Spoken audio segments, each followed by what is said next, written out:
Congress party દ્વારા ward number 1 માં સંજયભાઈ જેઠવાને ચૂંટણી લડવા માટે મેન્ડેટ આપવામાં આવેલું હતું અને સંજયભાઈ એક્ઝેક્ટલી 3 વાગે ત્યાં પ્રાંત કચેરીની ઓફિસમાં 3 વાગે એક્ઝેક્ટલી પહોંચી ગયા હતા।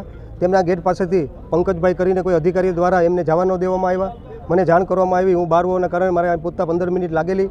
ત્યારે અમે મુખ્ય ચૂંટણી અધિકારી પ્રાંત અધિકારીને જાણ કરવામાં આવી। ત્યારે એ પંકજભાઈએ પ્રાંત અધિકારી સામે કીધેલું કે ભાઈ આ ભાઈ છે એ 3 વાગે આવેલા, 3 વાગે ને 1 મિનિટે પહોંચેલા હતા। ત્યારે અમે પ્રાંત અધિકારીને કીધું કે જો 3 મિનિટ અને 1 વાગે પહોંચેલા હોય તો તમારી પાસે સીસીટીવી ફૂટેજ હોય કે કેમેરા તમે રાખો છો ચૂંટણી પંચ અધિકારી, એ જો કેમેરાનો અમને ફૂટેજ બતાવો તો અમે અમારે ફોર્મ ભરવાની કંઈ જરૂર નથી। પણ મને ચોક્કસ એવી રીતે લાગી રહ્યું છે, ચોક્કસ કોંગ્રેસ પાર્ટી ઉપર ભારતીય જનતા પાર્ટીના ઇશારે આવા અધિકારી પંકજભાઈ જેવા અધિકારી દ્વારા રોકવામાં આવતા હોય। સવારની ફરિયાદ એમની આવતી હતી કે આ પંકજભાઈ અને બીજા જે ભારતીય જનતા પાર્ટીના એજન્ટ બની રહ્યા છે, કારણ કે સતત 5 વર્ષથી ભારતીય જનતા પાર્ટી દ્વારા એ નગરપાલિકા હોય કે તાલુકા પંચાયત હોય કે જિલ્લા પંચાયત હોય એમાં 0% કામગીરી કરવામાં આવી છે, સંપૂર્ણ નિષ્ફળ રહ્યા છે। પાર્ટીના ઉમેદવારો ફોર્મ ન ભરી શકે અને લોકશાહીમાં એમનો અધિકારી છીનવાનો પ્રયત્ન કર્યો છે। ત્યારે ખાસ કરીને જ્યારે અમારા વોર્ડ નંબર 1ના ઉમેદવાર સંજયભાઈ જેઠવાને ફોર્મ ભરવા નથી દેવામાં આવ્યું ત્યારે મેં રજૂઆત કરી, પણ મેં એમની પાસે પૂછ્યું કે તમારી પાસે કંઈ ચોક્કસ હોય એવું કહેવા માગતા હતા કે મારી ઓફિસમાં પહોંચી જવું છે। મેં કીધું કે તમારી ઓફિસ એટલે તમે એડ્રેસ પોતે તમારી સાઇન ઉપર લખેલું છે